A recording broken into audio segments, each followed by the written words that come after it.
Within minutes, Chuma's strange machine starts moving heavy stones and begins to lay the foundation to his pyramid. One after another, the machine effortlessly lifts the stones and softly places them side by side into place. Miraculously, the machine requires little effort for Chuma's operation. Crank a wheel attached to a rope and cantilever entwined by a gear system and bingo. Heavy stones are moved quickly and magically. While Aza's pyramid foundation took over a year to build, Chuma lines up the foundation to his pyramid within 1 week.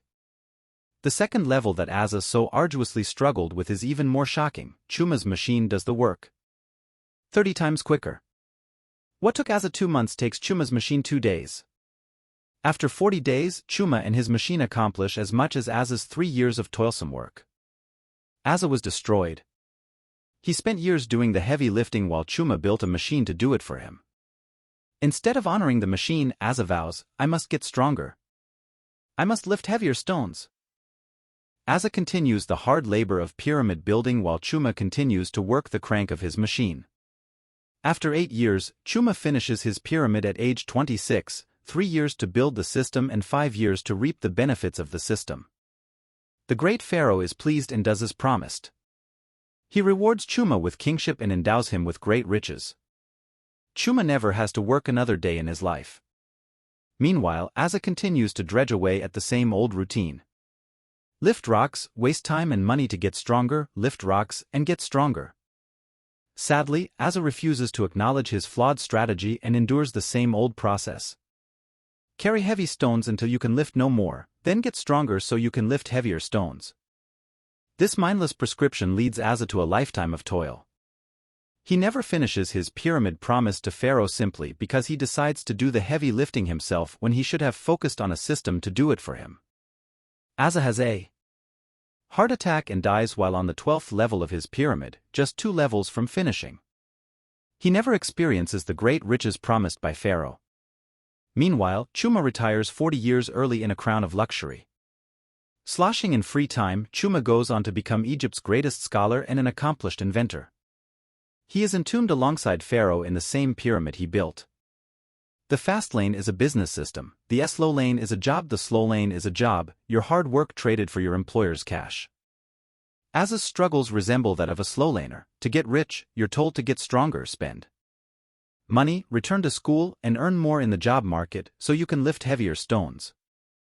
The FastLane is about building a better system, a better contraption, a better product, or a better is something that will leverage your work. In the Slowlane, you are the source of heavy lifting, while in the FastLane, you construct a system that does it for you. On your wealth road trip, the Slowlane roadmap asks that you endure a long, tiresome walk to wealth. The toil of wealth is the process itself. In the FastLane, wealth is driven in a business system you create, the toil is the creation and management of the system itself. Chapter Summary: FastLane Distinctions. The risk profile of a FastLane strategy isn't much different from the Slowlane, but the rewards are far greater. The FastLane roadmap is an alternative financial strategy predicated on controllable unlimited leverage. The FastLane roadmap is predisposed to wealth. The FastLane roadmap is capable of generating a get-rich-quick results, not to be confused with to get rich easy. 17. Switch teams and playbooks. The FastLane roadmap, the playbook for wealth. Losing teams use losing playbooks. Play for a losing team and you're stuck using their losing playbook. To win, switch teams and use the winner's playbook. The FastLane roadmap creates financial winners because it uses a winning formula rooted in unlimited and controllable mathematics. Where is this playbook and how do you get it? You have to forsake the ideology of the majority and become a Slowlane trader. Switching teams and the playbook. From the day you were born, you were baptized to play for Team Consumer, from the Barbie doll and the Tonka truck to the Star Wars action figures. You've been conditioned to demand, to want products, to need products, to buy products, and, of course, to seek out the cheapest of those products. The correlation between the Slowlane and the sidewalk is this: jobs exist to facilitate the consumer process. You become a brand manager for a consumer products company, you become an insurance agent, you become an accountant for some corporation. It's consumer-driven and focused to move goods and services into the hands of consumers. This consumer focus is like a gravitational pull to keep you amenable to anti-FastLane thinking. Cracking the code decoding the FastLane roadmap is as simple as joining the team that is custodian to the decryption key. The winning team is Team Producer. Reshape life's focus on producing, not consuming. When you reframe your thinking from majority thinking, consumer, to minority thinking, producer, you effectively switch teams and allegiances. Yes, become a producer first and a consumer second. Applied, this means instead of buying products on TV, sell products. Instead of digging for gold, sell shovels. Instead of taking a class, offer a class. Instead of borrowing money, lend it. Instead of taking a job, hire for jobs. Instead of taking a mortgage, hold a mortgage. Break free from consumption, switch sides, and reorient to the world as producer. I know, it's not easy. However, once you see the world from a producer perspective, your perception sharpens like a fine-tuned radio frequency from static to clear stereo sound. Suddenly, opportunities have clarity, ideas surface, and scams are exposed. This new minority status is critical to strengthening your wealth creation temperament. Remember, the rich are a minority, and you want to be in that minority. It starts with a producer mindset. Producer reorientation. When you encounter an advertising message that coaxes you to buy something, examine it from the producer perspective. How does this company make money? What is the aim of its message? What kind of business processes are involved in offering this product or service? Is this company making a profit? What is the revenue model? Is this product manufactured overseas or locally? I've never bought a product on late-night television because I'm on the same team. As a producer, I see the infomercials for what they are: producers, the minority, serving the consumer, the majority. The act nows, but wait, there's more, the gift-free bonuses. These are marketing weapons in a producer's arsenal. I watch infomercials not to buy, but to see what the pros are doing. As producers, our job is to entice consumers to buy.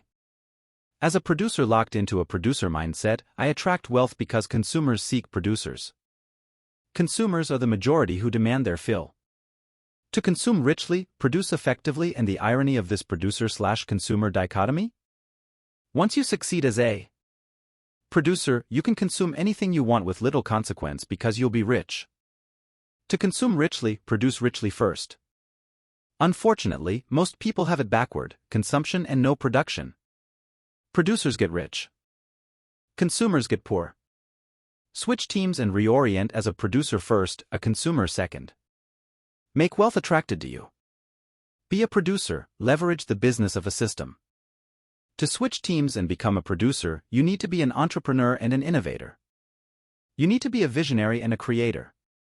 You need to give birth to a business and offer the world value. While the centrist theme to the slow lane is a job, in the fast lane, it's a business. Yes, good old self-employment. I know, not breaking news for get-rich books. However, it's important to note that most small business owners are light years away from a fast lane and dickering with slow lane metrics. Some businesses masquerade as jobs. A fast lane business is the key to the fast lane wealth equation. Wealth equals profit plus asset value, because it unlocks leverage, a new set of wealth variables that are unlimited and controllable, whereas in the slow lane, they are limited and uncontrollable. Yes, ULL is swapped for CUL. For example, the sale of this book extricates me from the slow lane wealth equation and its universe. This book puts me into the fast lane universe, which is governed by its wealth equation of net profit and asset value. This book is a business system that has unlimited leverage in both time and money. First, it survives time and it is capable of earning income long after my original time investment. This book effectively transfers the act of income generation from me, the human asset, to the book, the business asset. From start to finish, this book cost roughly 1,000 hours of my time.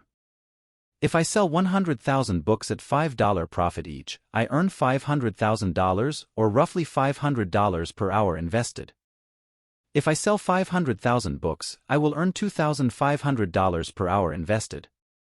The more I sell, the greater the return on my original time investment, as I already paid the time. Imagine 10 years from today I sell one copy of this book. Suddenly I earn $5 from a time investment I made years ago. But it gets better. If I guest speak on a radio show for 10 minutes and that appearance yields 1,000 book sales, this 10-minute investment yields $5,000 in income, 1,000 books times $5 profit, and yields a return on my time at $30,000 per hour. Can you get rich trading your time for $30,000 per hour? Yes, you can, and awfully fast. You see, when you unlock yourself from the handcuffs of time imposed by the Slowlane roadmap, you assign income to a system that leverages unlimited mathematics, and fast wealth becomes possible. The variables in my wealth universe can be controlled and leveraged.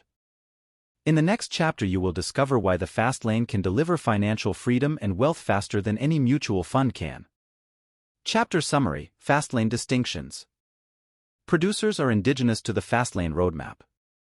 Producers are the minority as are the rich, while consumers are the majority as are the poor. When you succeed as a producer, you can consume anything you want. Fastlaners are producers, entrepreneurs, innovators, visionaries, and creators. A business does not make a fastlane. Some businesses are jobs in disguise. The fastlane wealth equation is not bound by time and its variables are unlimited and controllable. 18. How the rich really get rich. Only those who will risk going too far can possibly find out how far one can go. T.S. Eliot. The burning question: how did you get rich? Drive any car that costs more than most people's homes and strangers will accost you with the question, what do you do for a living? This seemingly innocuous question fronts for the real question burning inside. How did you get rich? People want to know the road I've taken so they can assess their likelihood to travel that same road. When I prompt for a guess, the answers are typical: athlete, actor, a spoiled brat indulged by rich parents, a lottery winner. These speculative answers unmask the reality behind people's perceptions. To get rich you have to get famous, inherit money, or win money. That's what I thought until I met that stranger in his Lamborghini so many years ago. The FastLane wealth equation: living wealthy in youthful exuberance has to shatter the myth of the get rich quick. If you're 30 years old and worth millions, and you aren't famous or rich via inheritance, you dirty all fabrics of normality. We can't have that, now can we? Once again, the secret is unmasked in the universal language of mathematics. The secret is to divorce yourself from the ugly and obese Slowlane equation, ULL, and trade up to the smoking hot blonde, the FastLane equation, CUL. Wealth equals net profit plus asset value. Underneath this equation lies the true power of the FastLane and how to build wealth fast. Its variables are controllable and unlimited. If you can control the variables inherent to your wealth equation, you can get wealthy. Those variables are: net profit equals units sold times unit profit, and asset value equals net profit times industry multiple. All business owners leverage this equation, in which units sold times unit profit will determine net profit. Using my internet company as an example, my unit profit was approximately $4 for every website conversion. A conversion was a user who generated a lead.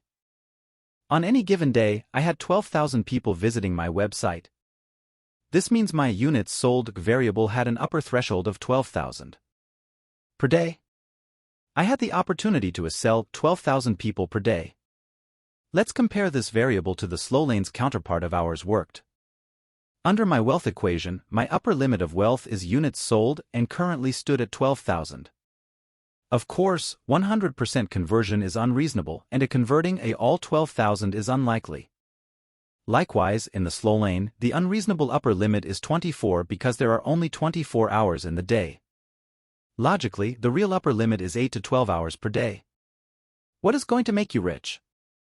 An upper limit of exposure to 12,000 people per day? Or maximizing your hours worked in the day? That's 12,000 versus 24. No contest. I get rich and the Slowlaner gets old. Controllable unlimited variables will make you rich. So how did I control this variable? How is it unlimited? Simple. My average conversion ratio was 12%. If I want to make more profit, I don't walk into the boss's office and ask for a raise. No, I have several weapons available for deployment.